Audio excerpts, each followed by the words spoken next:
Hey everybody, and welcome to another episode of Healthy AF. I had a friend recently say to me, I want to hear something about letting things go. And I was like, do we have a week? Because letting things go is really tough.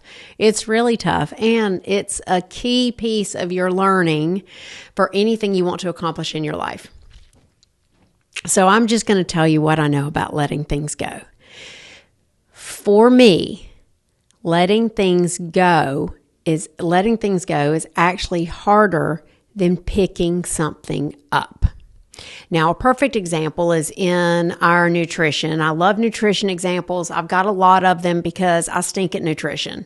I've shared that many times. Everyone is always surprised by that when they find out I'm a health coach and I'm a nurse, and then they start talking to me about like, wow, I guess you eat vegetables and salads and blah, blah, blah. And I'm like, no, I really, really struggle. But the really cool thing I can be grateful for, I'm going to use a tool that I just talked about last week. Thank you, being a picky eater. You've allowed me to learn a lot about how you can improve your nutrition in teeny tiny, itty bitty little baby steps. And here's one way. So a lot of times when people come to me and they're like, I need to take out the carbs in my diet, or I need to take out the whatever. We discuss, instead of taking stuff out, let's pick something up. What do you want to pick up? Do you want to pick up, like, I want to pick up 3 colors on my plate at every meal. I want to pick up more fruits and veggies. You don't have to say, I want to let go of bread. You can just say, I want to pick up more protein. Right? So I really like that way of doing that, of instead of focusing in on what you want to let go of. Because to a certain degree, where we focus grows. I want to pick something up. Now, this really is everywhere, right? When you think about, I want to let go of my alcohol use. I want to let go of nicotine. I want to let go of my obsessive thoughts about that ex-boyfriend or girlfriend. Those are big ones, right? Have you ever had an obsessive thought about anything? Your diet, your exercise, your body, your relationship with somebody, your liquor cabinet, your scale, whatever it is, and accomplished letting it go by focusing on it?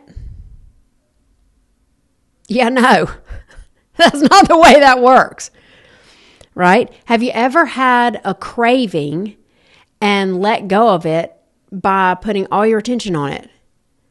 No. Have you ever let go of your irritation with your coworker by just delving into that irritation? No. That's not how that works.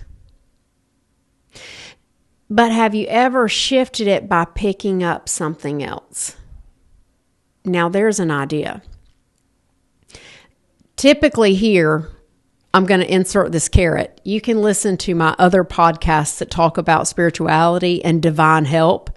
This is where your spirituality and divine help come in. When you pick up something that's outside of you, when you go help another person, when you go connect with someone who moves you forward, when you pray, when you meditate, all of that gets you away from whatever it is you want to let go.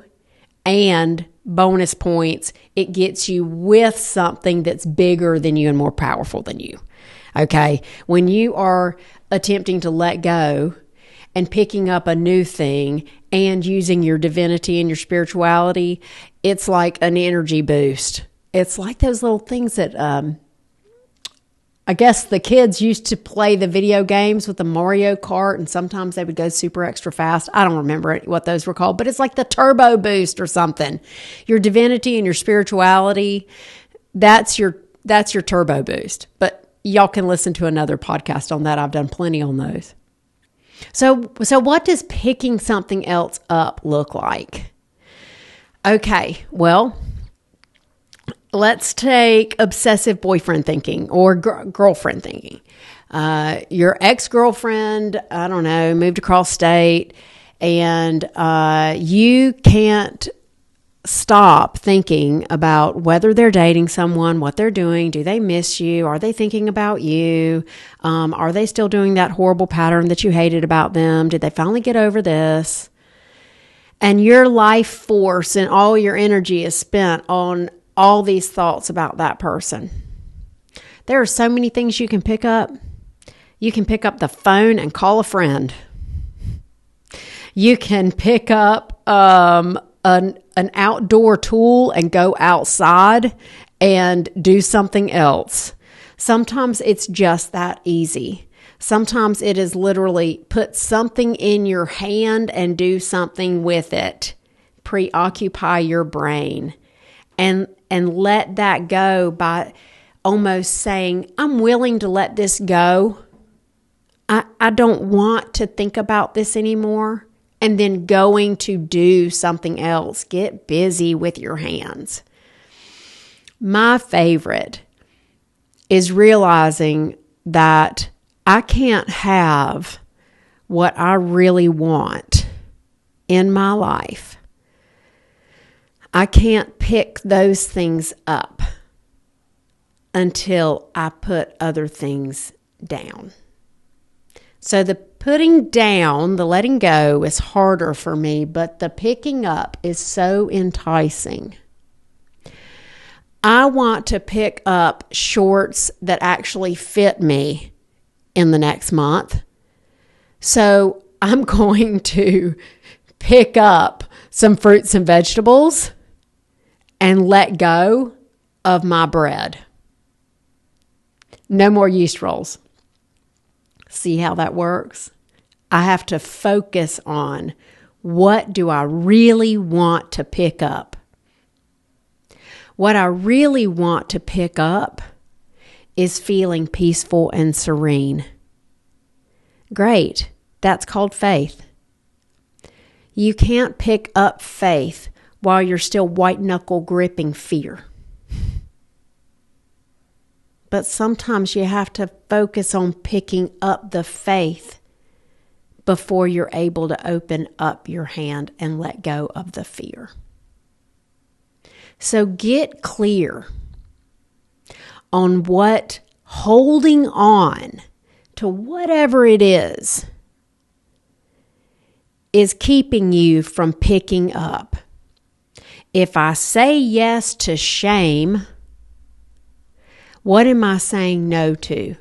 Forward movement, healing, positive self-image, self-love, confidence. So I get it that it's really tough to let go of the shame. But instead of focusing on, I've got to let go of the shame, I don't know how to, maybe I should journal about the shame. Maybe I should, tattoo shame on my knuckles. No, focus on where you want to go. You want to be confident. You want to have faith. You want to move forward. What do you need to do to get you there? Journal on that. Journal on who you are when you're in that forward momentum.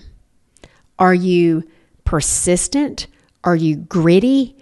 Are you gentle and kind? I don't know. I'm just making this up. What do you want? And that's where you focus. You have that coworker that has just chapped your butt 11 times. Okay. You can focus on them and how wrong they are and how irritating they are, or you can focus on who do you want to be in the workspace. Do you want to be a teammate? What would a teammate do? Do you want to be that deep river of like peacefulness and ease? Okay, what would that person do? That's where you focus. That's where you do your meditating. That's where you do your call a friend. Hey, I need to be a peaceful river today. Can you help me out? Can we brainstorm some things I can do? It may look like when that irritating person walks in the room, you let go of being irritated and write about how irritating they are, and you go to your office and do some breathing, because that would be the peaceful life you want to go toward. And that's what I have for you today on letting go. It's, again, another quick, relatively quick and easy. There's some legwork you need to do. You got to know what you want to pick up. If you want to pick up faith and confidence and self-love and belonging, you're probably going to have to let go of some stuff. Focus on what you want to pick up and tell yourself you're willing to let the other stuff go, even if you don't feel like you're ready or capable of doing that. Focus on what you want to pick up. I hope that moves you forward. I hope that gets you focused on who you really are designed to be, because I believe that you're designed to do that. And I believe that you're gonna. And I love you. So give yourself some grace. Let some stuff go. Pick up some awesome stuff. Have a great week, and I'll see you next time on Healthy AF.